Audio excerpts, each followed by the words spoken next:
Okie dokie. Today we're going to be discussing partial differential equations of first order type using the method of characteristics.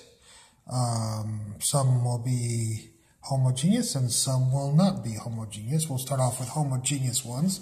We're looking at partial differential equations that are of this form. This is partial u with respect to x, partial u with respect to y. This is some function of x, y, and u. Another function of x, y, and u times this partial derivative. And then a third function of x, y, and u here. So we're looking for equations of this type. The first two are going to have r equal to 0. And what we're going to do is, if you have equations of this type, you'll use this to solve them right here. Dx over p, the function p, equals dy over q, the function q, equals du over r. So let's see how we can use that equation to solve some partial differential equations of first order. Here we have a partial differential equation of first order. A times partial u with respect to x plus b partial u with respect to y equals 0. So notice that p is equal to the thing in front of ux, which is a. So p equals a. And q is the thing in front of y. And so q is equal to b right here. And of course r is equal to 0 right there. Okay, so if we have p is equal to a and q is equal to b, then we'll put a in here for p and a b in here for that, for q. So we have dx over a, and I wrote that right here, and dy over q, and I wrote that right here. And this is going to generate something called a characteristic equation. Before we do that, we'll have to do the characteristic integral. We'll separate this out, just move the constants up and down. And so this will become this. Then we'll do the integral of this, which will get bx equals ay plus some function capital A. Some constant capital A. And so capital A is equal to, if we solve for capital A, it's equal to bx minus ay. This is called a characteristic equation.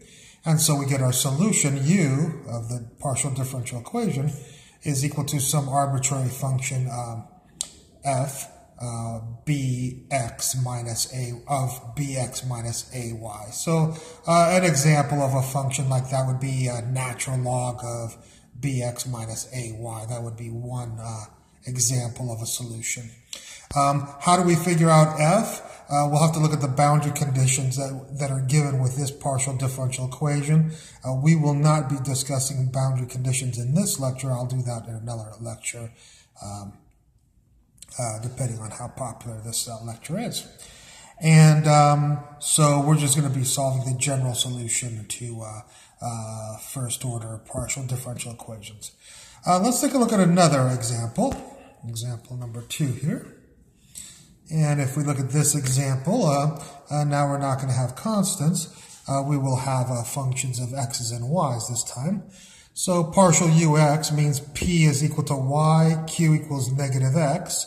So we'll set up our equations, dx over p, dx over y, and dx over negative x, and I'll just put the negative on top there. So this equation gives us this, according to these two, y and negative x, y and negative x right there. And so we end up with this differential equation. We'll separate the variables out, and then here, and then we'll do the integral of these two sides. And we'll get x squared over 2 and negative y squared over 2. And I've scooted the negative y squared over 2 over. And that plus some arbitrary integral constant, and we'll call that capital A. And if we multiply through by 2, of course, we'll just get x squared plus y squared equals a. Again, some arbitrary constant. I just kept on calling it a because this is a characteristic equation, and this is our characteristic homogeneous solution to this partial differential equation that is homogeneous because it's equal to 0 right there. And so an example of a solution here would be u equals sine of x squared plus y squared. That would be a solution to this partial differential equation. So we can get these done pretty fast. By the way, I do think that this is one of my more important lectures simply because I've looked in quite a few famous advanced engineering mathematics books, as well as some just regular partial differential equations books, and it's very difficult to find this subject material here explained in quite as a lucid manner, I think, as I have. I've done a lot of research, and it's just tough to find. Usually they begin discussions almost immediately with second order partial differential equations, which I've already done a couple of lectures on that with second order partial differential equations, and the heat equation, the wave equation, and so on. So I've done a couple of those, but I wanted to get into this subject material because I've just found it very difficult to find competent sources on this. So I think that I'm hopefully benefiting the mathematics world by introducing this method of doing what I'm showing you here, which is not my method necessarily. It's my interpretation of a method that is already well established for probably a couple of 100 years. Okie dokie. Let's take a look at our third example. This time we're not gonna have a homogeneous because we're gonna have the partial x and the partial y, but this time there's gonna be a function over here. So this is our first non-homogeneous. And so just like we do with ordinary differential equations, well, first of all, we're gonna set up these equations right here. Dx over p, p is y, dx over y, q is x, it's the thing in front of partial uy. So x, so dy over x. And then this time, since it's not homogeneous, we're going to have a third term, du over r. R is u, right there. R is u. And so we have du over u. Okay? So this differential equation gives us these this partial differential equation gives us these ordinary differential equations here. And just like we do in ordinary differential equations, we're going to solve the homogeneous one, which will be the homogeneous partial differential equation first, and get a solution, a homogeneous solution. And so if we take a look at these two terms here, set them equal to each other, and we'll separate the variables out, move the x over here and the y over here. And then after there's the variables separated out, and then we'll do the integral of both sides. We'll solve that differential equation. Do the integral of both sides. That's x squared over 2, y squared over 2, scoot it over, and this time we get x squared plus y squared equals, x squared minus y squared equals some constant a. Okay? And so we just solved the characteristic equation for this, for a homogeneous, if this was set equal to 0. And now we're going to find a particular integral to get this solution over here. The way we do that is we're going to actually look at these two. We'll look at the last two here. Differentials, set them equal to each other. We will notice that we get dy over x. That's dy over x equals du over u.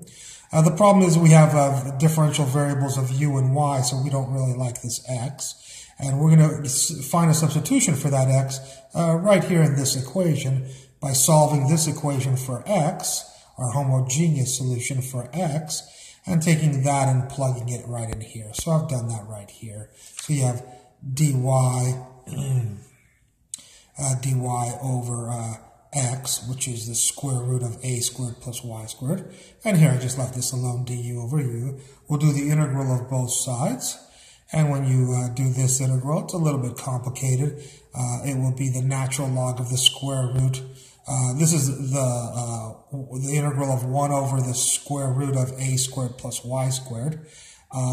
That'll be the natural log of the square root of y squared plus a squared plus y outside of the square root. So that is the integral of this side. The integral of 1 over u, of course, is natural log of u. I wrote that there. And then plus some constant b. This one we called a constant a. This one we'll call a constant b. And because it's the solution in our non-homogeneous, our particular solution for the non-homogeneous partial differential equation. And if we solve for u, do a little bit of algebra, we get this. And what we're going to do is get rid of the a and the b. The a we can get rid of from this equation, so we'll take a equals x squared minus y squared and stick that in there. And when the y squareds will cancel, you just get an x squared, so the square root of x squared plus y right there. For b, I promise you b will always equal this equation right here, which is b will equal some arbitrary function of a, the characteristic equation. So who's b? It's some arbitrary function of this characteristic equation, which is x squared minus y squared.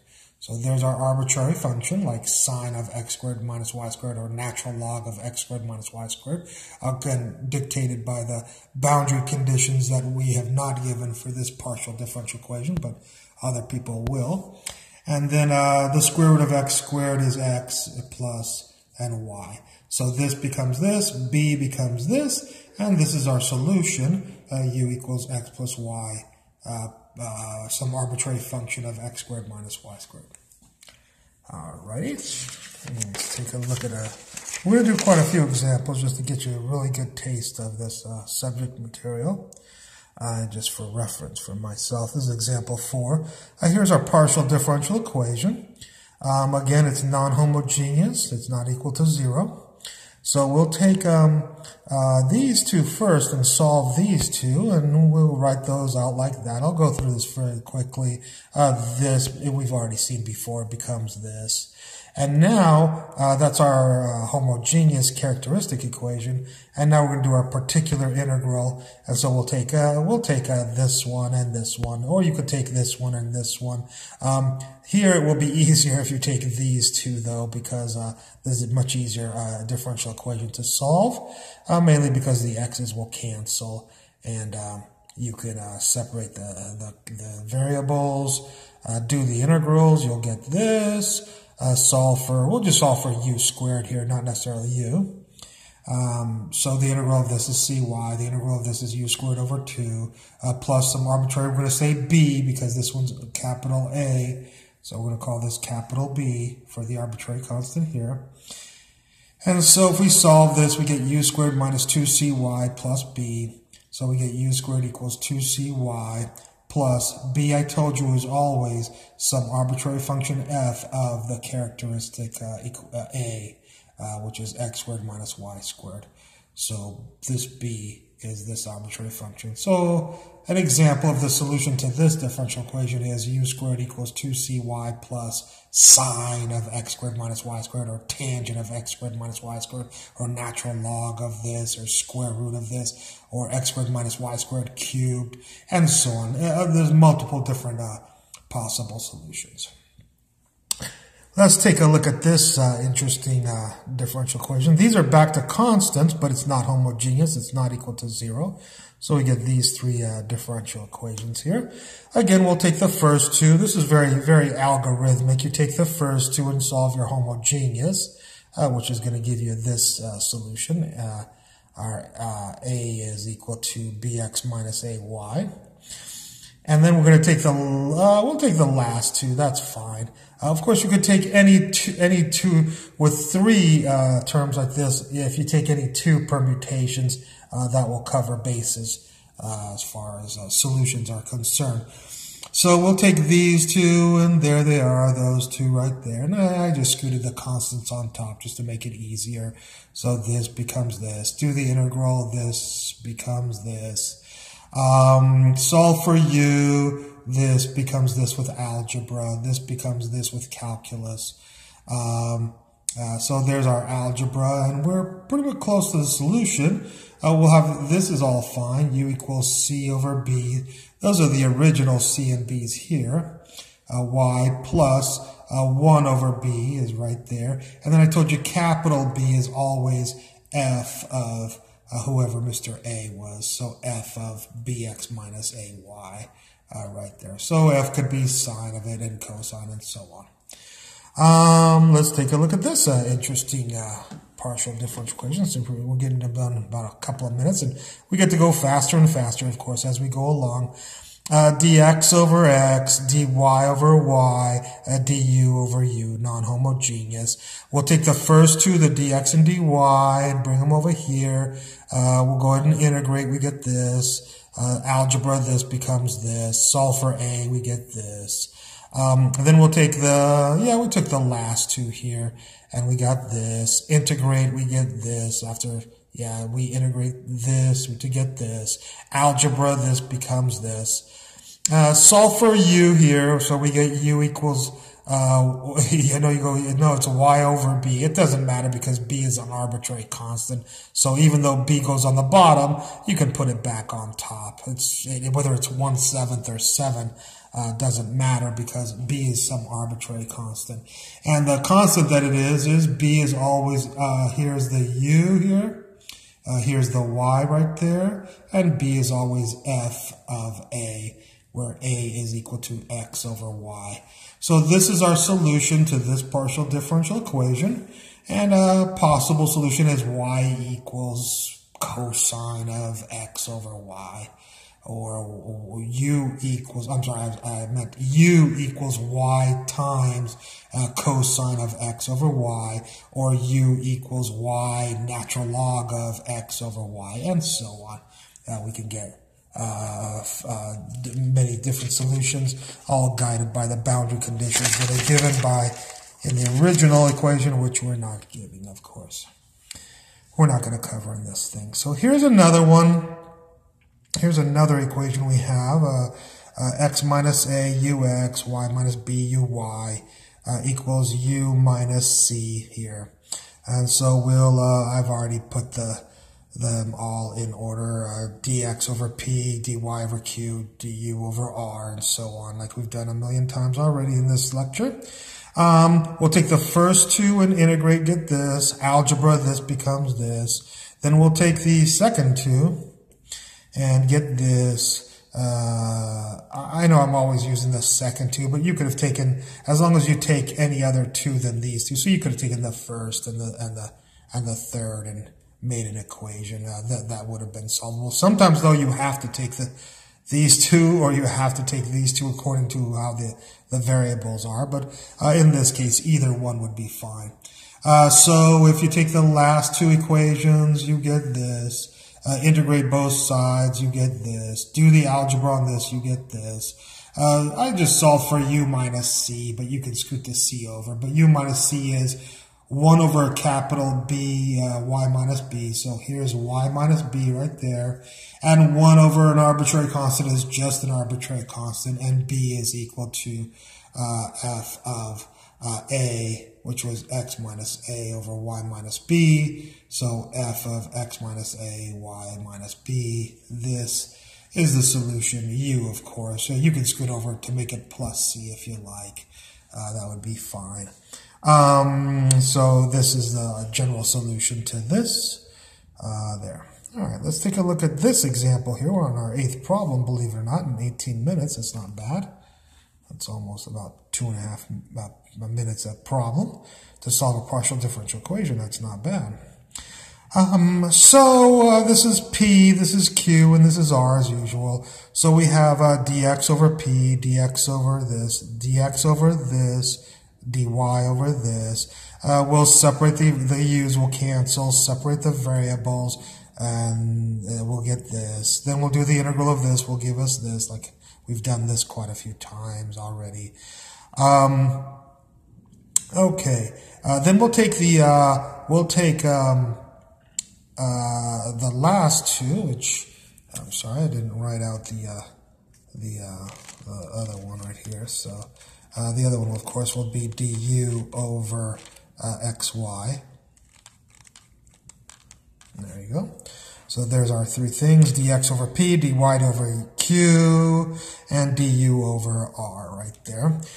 So we'll take, we took the last two. And so there's the last two. We'll cancel, separate the variables. We'll do the integral to get our arbitrary constant b. Solve for u squared here, and we get this. And I know this is minus b, but minus b and plus b are the same thing because this is an arbitrary constant. And b equals f of a, who's a, x squared minus y squared. So b equals f of x squared minus y squared. So who's b? F of x squared minus y squared. Right there. Okay. Well, we got 20 minutes here, so I think that's probably long enough. Hopefully this has been entertaining enough to let you watch for 20 minutes. I hope you enjoyed this lecture. I look forward to any comments at the bottom. Thank you very much.